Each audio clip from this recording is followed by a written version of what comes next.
Questions and comments to Lynn at pghcitypaper.com. Well, hello there. I'm back. I hope you're back too. Otherwise, what's the point? Alrighty. I've just been told we have to take some breaks today. That's always good news. How do you do? Welcome. Maybe I already said that. It's Wednesday, the 13th of August. I just got back to Pittsburgh last evening after a lovely day of air travel. What is it about air travel? Okay, I won't. I promise I won't. And there's lots of news going on. I have to tell you, when I sort of try to vacate, I do make an effort to not pay attention. It's a little difficult to not pay attention when you're in a home, which I was, with other people who are. So I was hearing things. I watched no television. I listened to no radio. I read very few. I think I read one newspaper. So I might be a little bit out of it. But I am aware, I think, of all the big stories. And I'm not usually a great fan of Reg Henry's work. It's cute, it's nice, it's sweet in the Post-Gazette. But he has a column, maybe it must have been today, I guess, where he says, so you think this is the worst? You know, everybody's saying, I've never seen the world so messed up. I've never seen so much trouble. And he does a pretty good job of putting that in perspective with just one period in history in the last 100 years. I mean, the world's a mess, and the world is often a mess, right, when it's undergoing huge transition, and to put it mildly, we are. There is the incredible stress. I think there's two major stressors. Myself, not that I'm a genius. The two major stressors that I see are, one, the technology revolution, the fact that the way humans interact, the way businesses work, the way we live our lives is changing so rapidly now that you know, on the individual level, people feel often like they can't keep up. And certainly on bigger levels, the same thing is happening. Our institutions are not keeping up. And this anytime you go through transitions like this, although this one we've never seen the likes of, because all the other major transitions, like from agriculture to industry, and from, let's go back all the way from hunters and gatherers to agriculture. I mean, that took thousands and thousands of years. A little more time to get used to. From agriculture to industry, that took a heck of a lot longer. But then hello, why am I having trouble talking? Wait. But was much shorter than the last big transition. This technology revolution is happening what feels like warp speed. And I have said for years now that this is absolutely screwing with everything. Everything. The way our economy works, the way our perception of our own lives works. But that is such a huge stressor, all right? I also think, although a lot of people would argue that it's not quite the case, we are heading into what might be the most extraordinary stressor of all time, and that is the impact of global weather change. that will create migrations. We're already seeing droughts and water supplies going down and huge populations moving and others going down. This will be huge. I don't think we have focused on that. And I haven't even gotten to, and I think this is also part and parcel in many ways of the technological change and the quickness with which everything is going and stress that people are feeling, the perhaps rise of fundamentalist religion or the power, how fundamentalist religion moves into the vacuum created by other institutions that used to know how to do what it was they're supposed to do, like govern, for instance. So those fundamentalist religions are causing a hell of a lot of the trouble that we look at on a daily basis and freak about. And then there's just the usual mix of humans' inability to deal with others. And I got a feeling that what we're suffering from is life. And perhaps in the whole scheme of things, it was ever thus. Although, right now, I got a feeling it can get so much worse that we should all take a deep breath and thank ourselves that we're living right now. Because especially, we can say that in this country. Because one of the things I found in my life, and I am getting older by the minute, is it can always get worse. It's young people who say, well, it couldn't be any worse. That's a young people's remark. Oh, yes, it can. That's all I'm saying. Well, I don't know where that came from. Anyway, I just want people to lighten up a little bit. Just like I think this guy is attempting to here. I can feel it. We're surrounded by a lot of death in the news, deaths of individuals, of celebrities. The death that probably I find most appalling is the death of this young man, another young black man who we didn't know existed, but he then becomes the iconic young black American male of the moment. I'm sick and tired of having to mourn these young men who I don't know and now never will. A young man who was on his way to college in a few weeks. I ain't ready for that. And I that is one story I'm trying to catch up to. Okay? This is probably an awful thing to do, and I don't know that I ever have.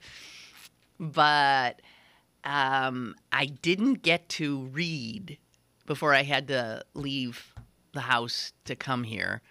And because I didn't take the bus today, I couldn't read because I was also driving a car. But I want to read it, and I'm thinking most of you haven't read it. So if you don't mind, can I read this out loud so we can all be on the same page about the headline, which is The Death of Michael Brown, which is the and by the way, I think this is a more important death than Robin Williams. A genius, a tortured genius, but like so many people, right, who are so creative, they burn out faster than others. It's known. Psychologists will acknowledge that extraordinarily creative people often have the exact kind of demons that he had, that his mentor, Jonathan Winters, had, that the great actor Philip Seymour Hoffman had, and on and on and on and on. And I'd be happy to talk about Robin Williams later, but Michael Brown's death, to me, trumps it in terms of what I need to focus on. So, if you don't mind, we can maybe read this together. Okay. The FBI may be able to answer the many questions surrounding the death of Michael Brown, who was just a few days from heading off to college when he was shot by a police on Saturday. The shooting of Mr. Brown, who was unarmed, so sick of these stories, led to 3 days of protests, some of it violent, and several tense conferences.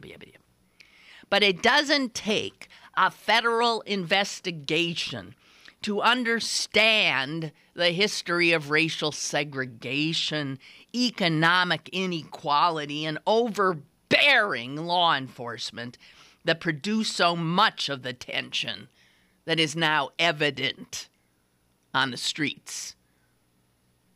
St. Louis, and Susan would be glad to second this, St. Louis has long been one of the nation's most segregated metropolitan areas, and there remains a high wall between black residents who overwhelmingly have lower incomes. By the way, this could be being said of Pittsburgh, too. And the white power structure that dominates city councils and police departments, like the one in Ferguson, okay? Don't think for a moment we're not talking about right here, too. Until the late 1940s, blacks were not allowed to live in most suburban St. Louis towns, kept out by restrictive covenants that the Supreme Court prohibited in 1948. As whites began to flee the city for the county in the 50s and 60s, they used exclusionary zoning tactics, including large single-family lot requirements that prohibited apartment buildings, for one reason: to prevent blacks from moving in. Within the city, poverty and unrest grew.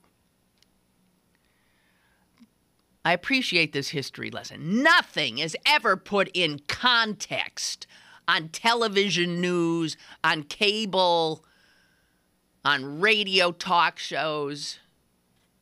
Again, mourn the demise of the newspaper. I continue. By the 1970s, many blacks started leaving the city of St. Louis as well. Colin Gordon, a professor at the University of Iowa, has carefully mapped the metropolitan area's residential history. Said black families were attracted to older, inner ring suburbs. Penn Hills?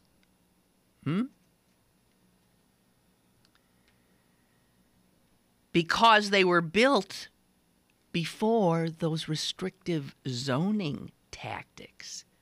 And consequently, they allowed apartments.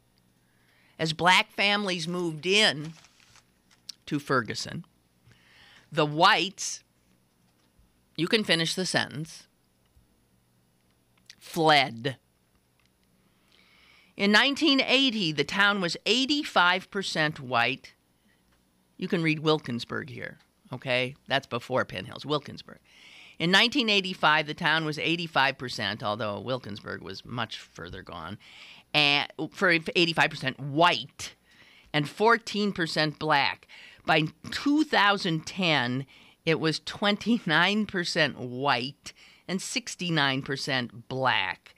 But blacks did not gain political power as their numbers grew. The mayor, the police chief are white, as are 5 of the 6 city council members. The school board consists of 6 white members. Jesus. and one Hispanic. As Mr. Gordon explains, many black residents lacking the wealth to buy property move from apartment to apartment and have not put down political roots. The disparity is most evident in the Ferguson Police Department, of which only 3 of the 53 officers are black. The largely white force stops black residents far out of proportion to their population. Blacks account for 86% of the traffic stops in the city, 93% of the arrests after those traffic stops. Similar problems exist around St. Louis County, where earlier this year the state chapter of the NAACP filed a federal civil rights complaint alleging widespread racial profiling by police departments. The circumstances of Mr. Brown's death are inevitably in dispute. Witnesses say he was walking home from a convenience store when stopped by an officer for walking in the middle of the street, and they accuse the officer of shooting him multiple times with his hands raised over his head. The police say Mr. Brown had hit the officer. State and federal investigators are trying to sort out the truth. What is not in dispute, though, is the sense of permanent grievance, understandable personal grievance, I'm adding, held by many residents and shared in segregated urban areas around this country. Though nothing excuses violence and looting, it is clear that local governments have not dispensed justice equally. The death of Mr. Brown is heartbreaking, as President Obama said, but it is also a reminder of a toxic racial legacy that still infects this country.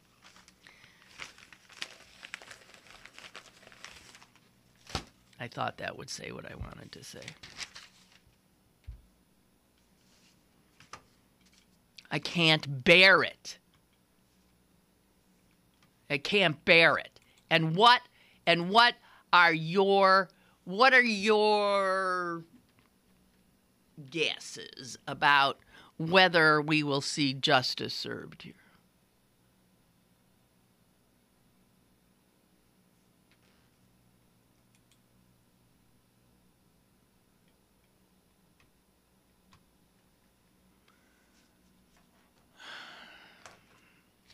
Okay.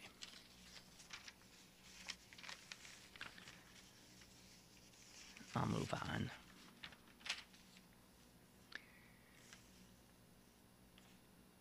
Something a little lighter?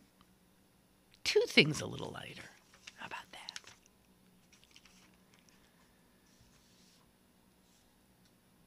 Next time you're in a hotel and you might call for room service, if you fast forward maybe about 5 years, it is quite conceivable that your room service or whatever it is you've requested will be delivered by a robot. The first such robot bellhop, although it's more than a bellhop, is already working. And this is at a loft hotel, ALOFT. I don't think we don't have one here in Pittsburgh. They're very, very nice, sort of hip, minimalist, and comfortable.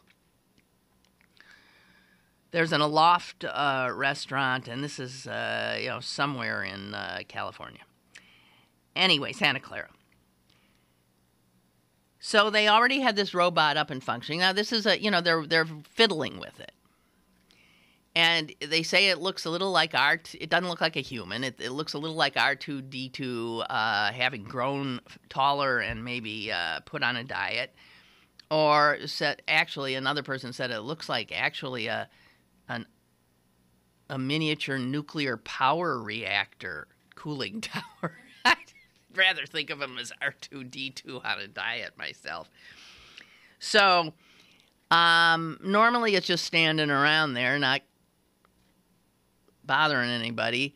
But when it is tasked, it can move at 5 miles per hour, which is I don't call that a brisk walk, is it? 4 to 5 miles an hour? Oh, yeah, it is. Yeah, it's a pretty brisk walk. So let's say you forgot your toothbrush. So you call down to the desk and say, "Oh, you guys have a toothbrush I could have?" So what happens is that order is immediately given to the robot. When the robot reaches your door, you get a phone call saying your delivery is at the door. The robot, which has a camera and other sensors, immediately recognizes the door has been open, and then it lifts the lid on its little bin where it's carrying whatever it is you've asked for, and you get your delivery. And then, instead of having to tip the robot, because you don't, this display screen on its chest lights up and asks for a review. Did you like getting your razor as quickly as you did from me? Yeah, no, I'd rather have a human. Whatever. And as soon as you give the review, the robot does a little dance for you and turns and leaves.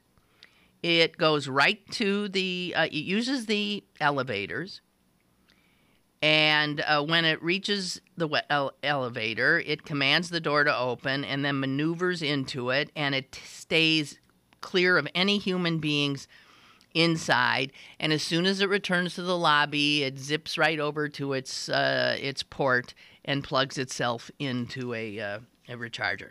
So I'm just telling you that apparently this is coming your way. No tips and faster service and somebody out of a job. As usual. The stresses of the technological age will give you comfort and take your job in the process. Okay. I would not like anybody who does not marvel at a spider web. Jess? Yeah, thank you very much. I mean, some of them are so astonishing that they're awesome. They are awesome. And the speed with which these spiders build these things. Well, if you don't think scientists and engineers and smarty pants humanoids haven't forever been studying spider webs and learning from the spider, I mean, you're nuts, okay? But one of the things they've never been able to figure, but they think they got it now, is how the heck they really create that silk. The silk, which, by the way, for its size is much stronger than steel. And unlike steel, it is also capable of stretching, and it's extraordinarily lightweight. In other words, it is an miraculous, that silk. Now, they figured out that the silk comes from proteins which are stored in the spider's glands. They're called spidroins. But what scientists never knew was, how does the spider take these proteins, which are gel-like and soluble, and how do they make them into something that is a solid? They think they now know, which is a huge step forward. And I don't know if you don't want to get into how, but it has to do with a change in the pH that occurs as the proteins travel through the glands. And the pH literally within the one spider, as it travels through the gland, as it's weaving and making its silk, the pH changes from a neutral 7.6 to acidic 5.7. And they think this change is set off by an enzyme which they've identified. The enzyme creates the acidic environment and converts by converting carbon dioxide and water to bicarbonate and hydrogen ions. Now, I hope some of you are science buffs because you're following this more than others whose eyes have rolled back in their heads. But for those of you, and I'm one of you, but even though I don't quite understand all the real scientific stuff, I'm just blown away by this. Blown away by this kind of thing. Now, it has to go, they say this is extremely important because you have to be able to get from this soluble gel state to the silk, because otherwise the glands would clog, according to the scientists that have studied this. And here's what scientists think. Now that we know how the spider does it, I think maybe we can try really hard to mimic it. And if we humans could produce large amounts of silk, this thread, at a low price, there is no limit to what it could be used for. I mean, you think of medical things. You think of, use in our own bodies and scientific things. Spider webs have been used by people from primitive times on, because, anyone who's ever tried to dislodge one, it's amazing stuff. So isn't that cool? Think about that instead of all the misery in the world. Okay, just checking out an email here, guys. Oh, this is pretty good. It's a cartoon of Jesus. This is from Chris. He's got a bunch of Israelites there. And he's got in one hand a nice-looking loaf of bread. And in the other hand, he's got a fish. Okay? And he is offering the fish and the loaf to these people, one of whom is saying to Jesus, "Has that fish been tested for mercury?" The other, someone else is saying, "No, I can't eat that. I'm a vegan." And somebody else is saying, "Is that bread gluten-free?"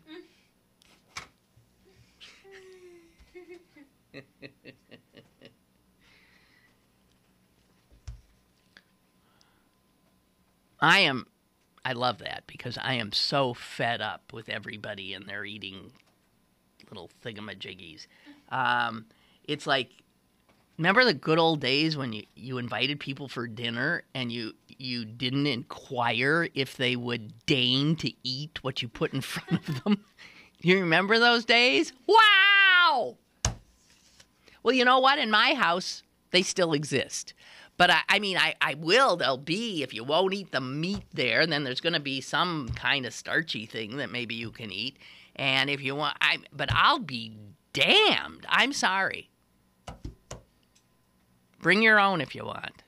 And I know people who do. But I don't know.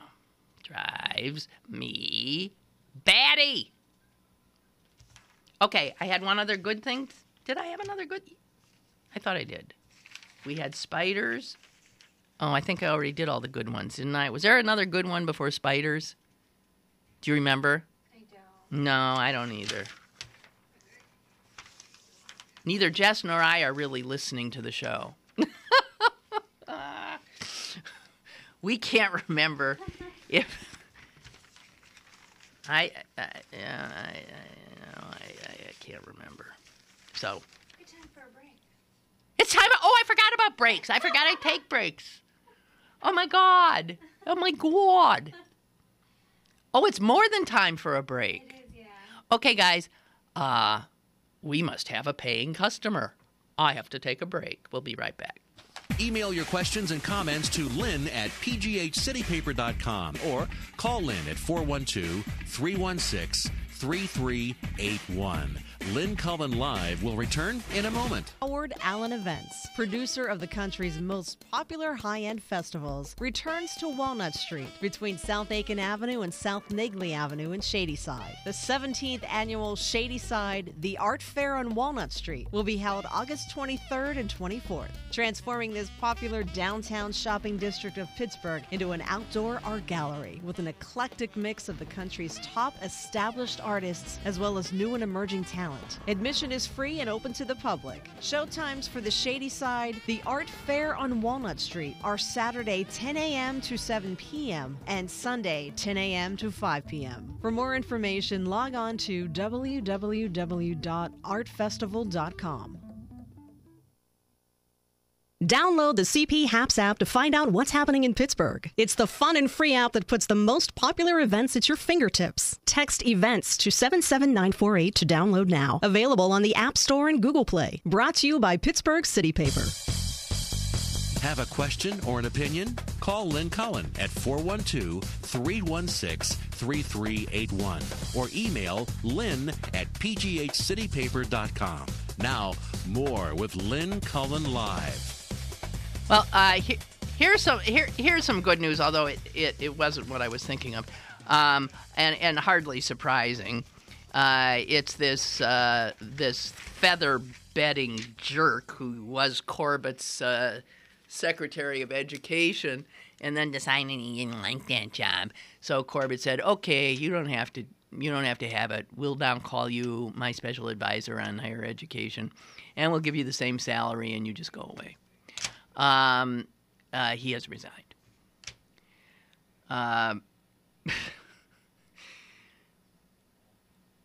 Tamales, that's his name, Tamales.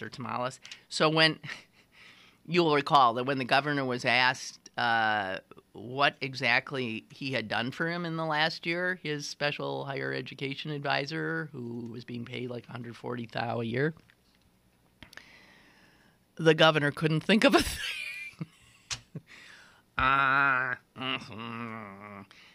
This is the guy who, and also, so the one who replaced him, the acting secretary, there are charges for her. I mean, she should resign too.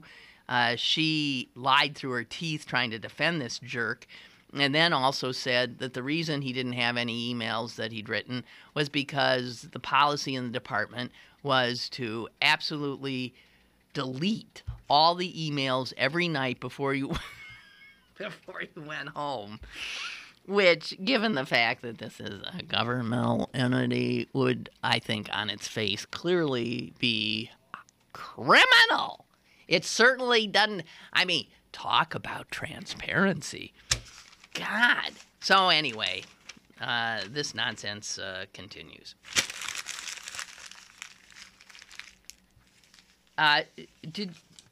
Did you guys see the New York Times piece? I think it was maybe Saturday, Friday, I don't know what, on Pittsburgh's airport and how they're fracking there. It's a big piece. Did you see it? And what was interesting about reading it, it's always so much more, that the county sold, leased a bunch of airport land to the drillers and get them money because God knows the airport wasn't giving them any money. But it's interesting because the Times, for a national audience, again, gives it context that we sort of know, but we maybe forget. And I actually appreciate it. Because the Times point out that the discovery of the Marcellus Shale right under the airport property couldn't come at a better time, assuming you don't mind fracking. And that's another question. Because it turns out that 42, almost half of the annual budget of our airport goes to pay off debt. And that debt is the result of the fact that the majority of that airport is a ghost town.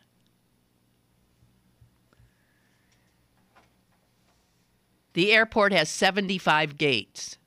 Do you know how many are available for use? I mean, if you have an airline and would like to use one of them, 62! I'm not good at percentages, but so we're using just this measly little percentage of the gates there. And yet, it has to be kept up. Says here that after this drilling begins in earnest out there at the airport, the royalties that the county of Allegheny will receive will be about $20 million a year. And that's a huge hunk of cash for that airport and will really help. It might change your mind about drilling at the airport. I don't know. And then they go into the fact that somehow that land out there at the airport is absolutely, you cannot find. I mean, the gas companies died and went to heaven when their geologists went into the land there and looked down, because it sits on some of the richest and easiest to get gas in the whole Marcellus Shale. Here's how they describe. I didn't know this. Did you know this? Okay, here's what it says. The airport sits above 4 separate layers of shale, which each contains natural gas and other liquids, and all of those layers can be reached by a single set of drilling pads, which will deliver the gas to the same pipelines, and only a single set of roads will have to be built. So with one well at the airport, drillers can go down thousands of feet, can turn sideways and go this way, that way, the other way, and everything comes up in the same place. It has 9,000 acres. Also, one of the things they love so much, the drillers, is that normally with that big a hunk of land, they'd have to negotiate with a lot of different landowners. They only had to negotiate with one, Rich Fitzgerald, and the county council. But then they go into what happened there, that airport. Well, of course, we know what happened, and I mean, the whole airline industry changed. But Kent George, you might remember the name. He was head of the airport authority from 98 to 2007. And that is when the expansion occurred. No, it isn't. It isn't. It's after that. So he says this. Now, this might be self-serving because I don't know what side he was on in this or what his advice was. But he's quoted as saying, so U.S. Air comes to the county and says, we're going to build you. We want to put a big, big hub here. The economic opportunity that's going to be, there will be this many flights, you will be rolling in dough. And here's what Kent George says. U.S. Air said we'll do whatever,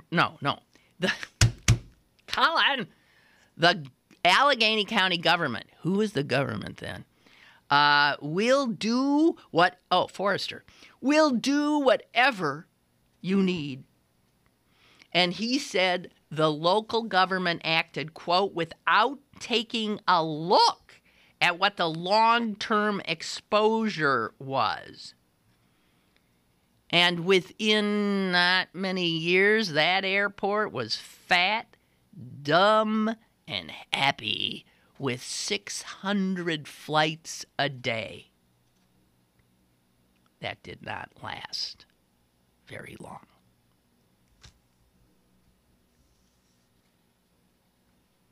U.S. Air picks up and leaves. Airlines consolidate. Airlines go bust. The terminal that you built, was for 30 million passengers to pass through it a year. Do you know how many passengers passed through last year? 8 million. I was one of them a few times. We have an airport built for 30 million, and there are only 8 million. I, who don't like fracking, am, I think, glad we're fracking under the airport there. Because the airport has to find revenue somewhere, and it ain't going to be from aviation. And if you're sitting on a gold mine, then let the damn companies have it, I guess.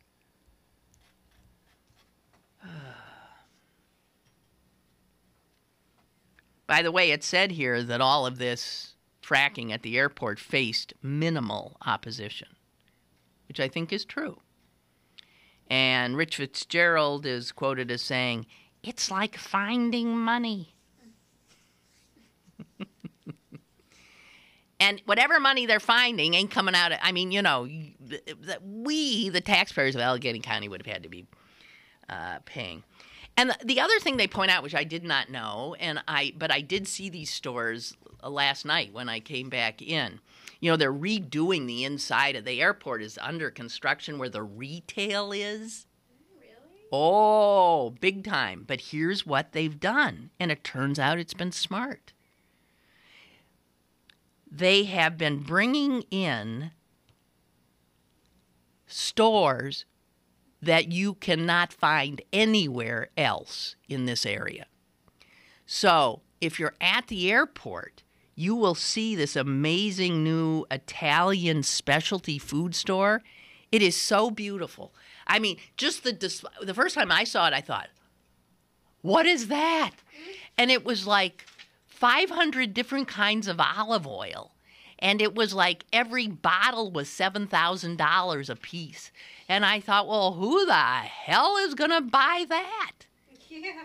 Well, it says here that Bottega Dia Sapori, the Italian specialty food store, is doing bang-up business. It also says a Spanish clothing store, Desigual, is doing well. And here's the other one I saw. An Italian clothing and accessory shop called Furla is there. Also drawing traffic. And this is interesting.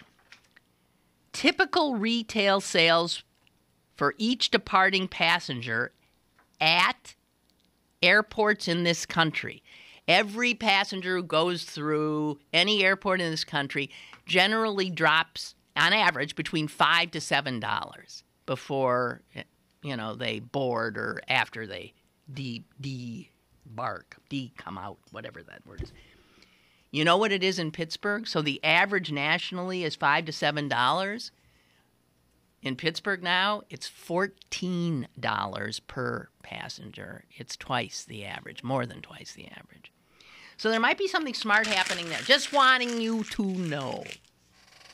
I got to get another break in, guys. I'm sorry because I was late. And we'll come back. Somebody wants me to talk about the demise of WJAS, which is one of those things that happened while I was gone, which I'm not quite up to speed on, but I'd be glad to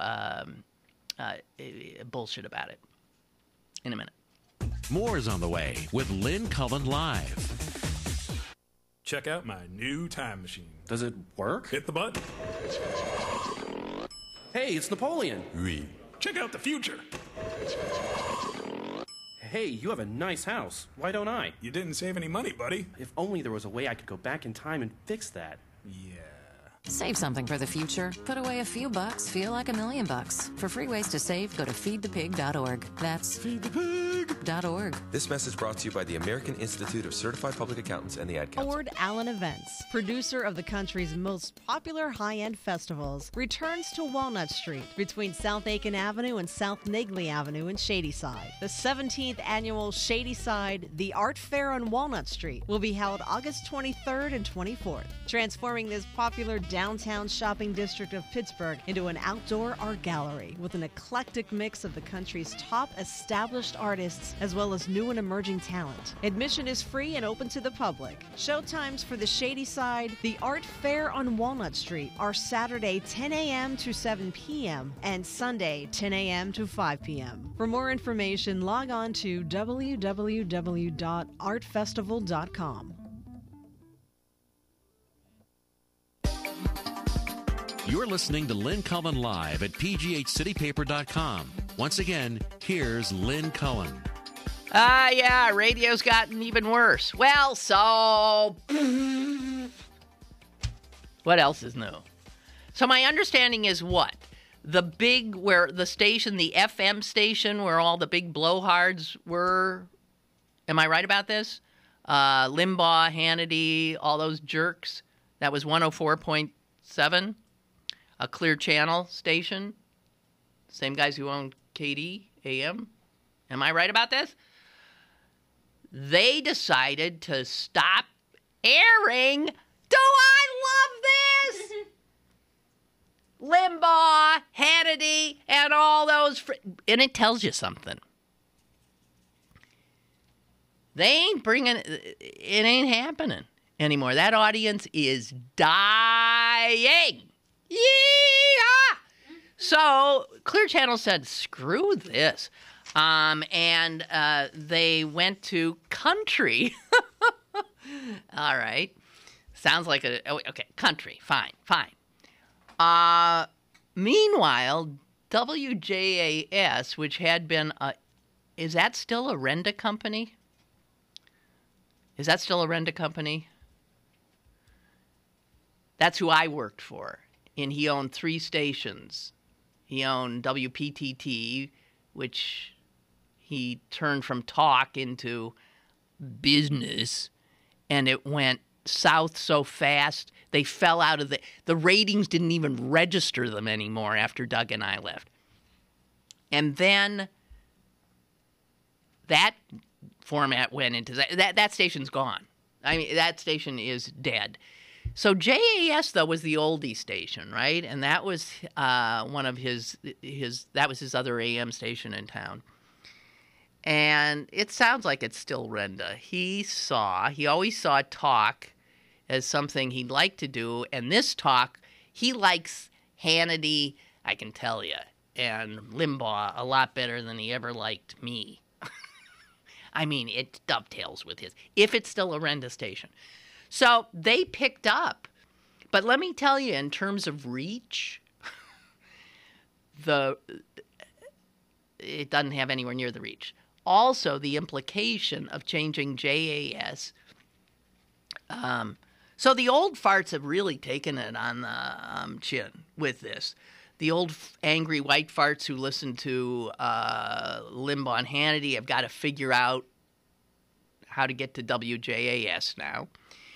And then the old farts who listen to the oldies on WJAS, I don't know where are they going to go. And then there's two iconic Pittsburgh radio personalities that were at WJAS, two men I've worked with in the past and know well, and they now are out of jobs. I did not think that Chilly Billy Cardill would ever not be at work, and my heart goes out to him because he's got to be well into his 80s, and he is as spry. He's had so many surgeries, and you would not know it. Trim, fit, happy, up there, blah, blah, blah, blah, blah, blah, blah. Chilly Billy Cardilli is now out of a job, as is Jack Bogut, who came to Pittsburgh to be the big guy in the morning at KDKA AM and then made the mistake of his life by getting lured into a TV show on WTAE, which didn't work.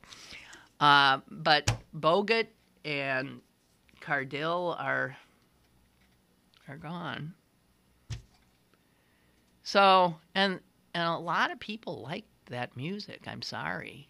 I mean, it got younger when their audience, kept dying, they would maybe they'd drop the 30s music and go into the 40s music. And then when the people who were listening to the 40s music are half dead, they go into the 50s music. So it's not like the oldies were still the same playlist. They did get a little more current.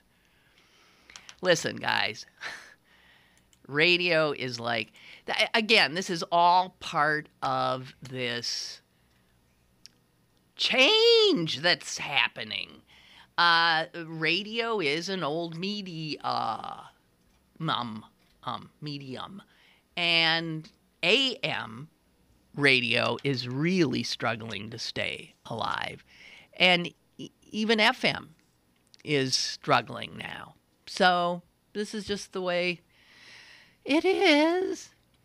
And I suspect that where I am, I'll have turned out to be a pioneer. It's all going to be, coming at you like this in some manner. It'll be digitized. It'll be and it'll be satellite, and it'll be, I don't understand any of it. I just keep talking. People say your voice is still going out there. Great. Okay, that's all I have to say about that because I'm sorry. I'm not up to speed. I thought this is not funny, but there's something, okay, a quick thing on Iraq, and George W. and Cheney and Rumsfeld and Condoleezza Rice and all those SOBs who screwed things so royally up and killed so many people. Do you remember it wasn't too long ago when we were all beating the drums? Yes, let's go to war, take off Saddam Hussein, bring democracy to those poor people. You remember that? Remember that?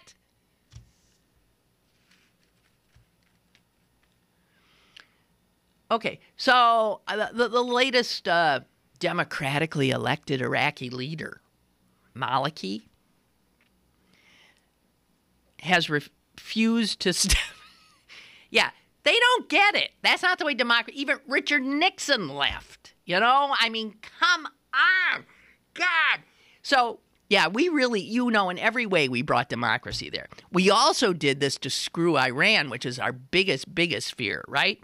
So you know what finally it appears is going to knock Maliki out? Iran, next door, because they had been the one who was backing him. That was the only backers he had, and Iran said, get the hell out of there. You're effing things up for us.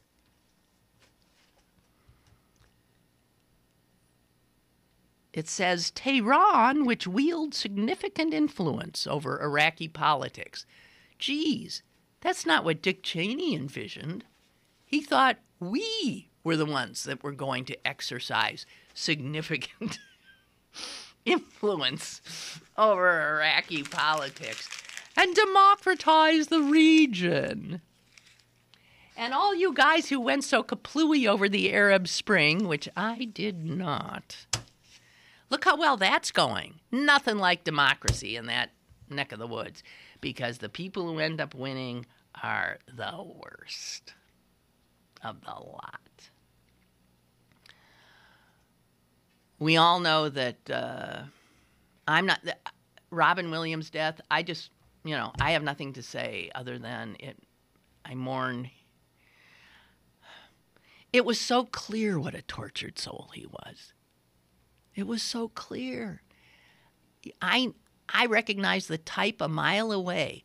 I have the mildest form of what he has. He was not comfortable interacting with people unless he was performing. And some guy who was like his friend for years said, when it was just the two of us together, he wasn't that comfortable. But all you needed was to add one more person, and then he figured, I have an audience. So 2 people, he could then start performing. Just one, he would be an anxious wreck.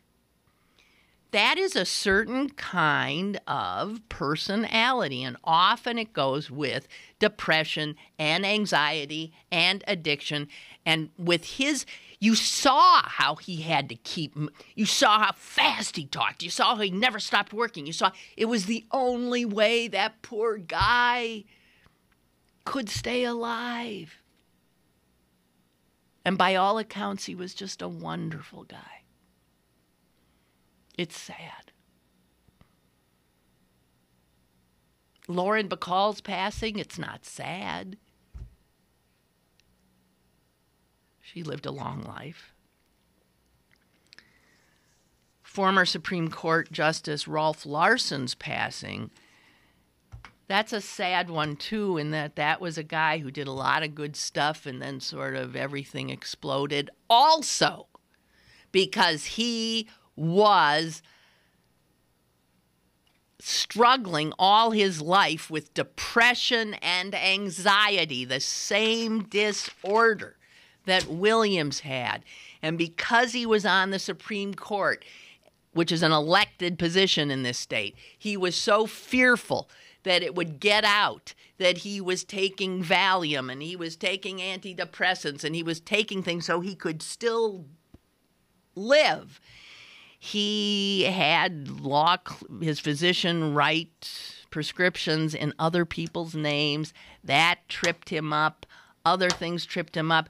But here again, it's the same damn thing. Do you know how many extraordinarily successful, talented, bright, high-achieving human beings are struggling every day? You would never know it to look at them.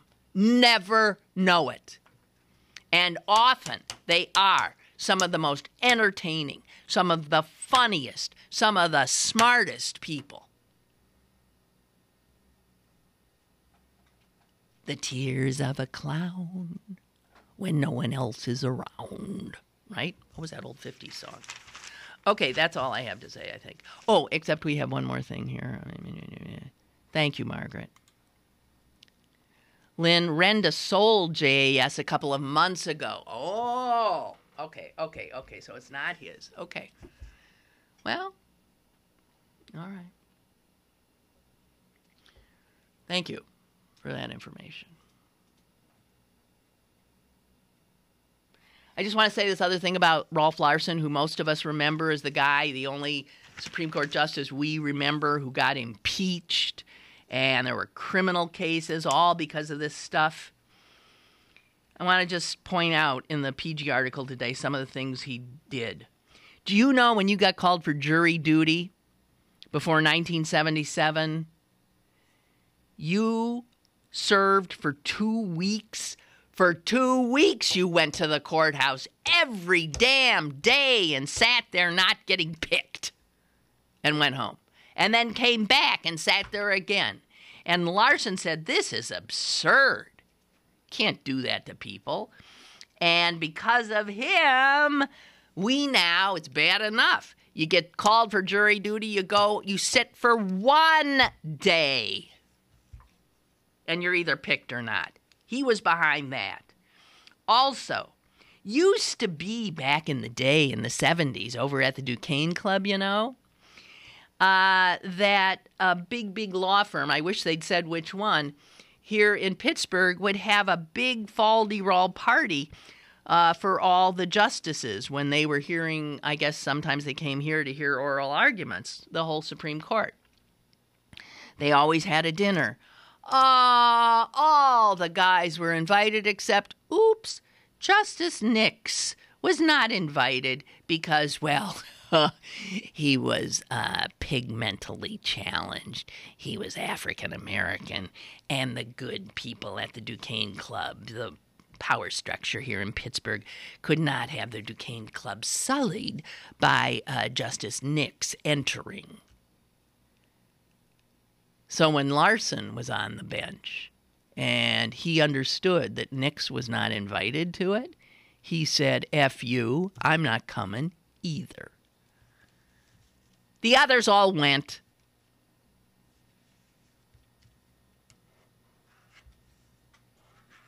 He also was there for rape victims. He understood women's stuff. He's the first person who sent deadbeat dads to jail well before anybody. You didn't have to pay if you were a dad. Judges just laughed those things out of court. So when you hear Rolf Larson's name, most of us just say, oh, yeah, he was the one who was on drugs and impeached. Please. Do not judge him that harshly. I think he was, by and large, a good man. And like so many people, suffered from depression and anxiety. And those of you who don't, you don't know how lucky you are. That's it for me. Tomorrow, Tom Sokolowski. And moi. Have a great day.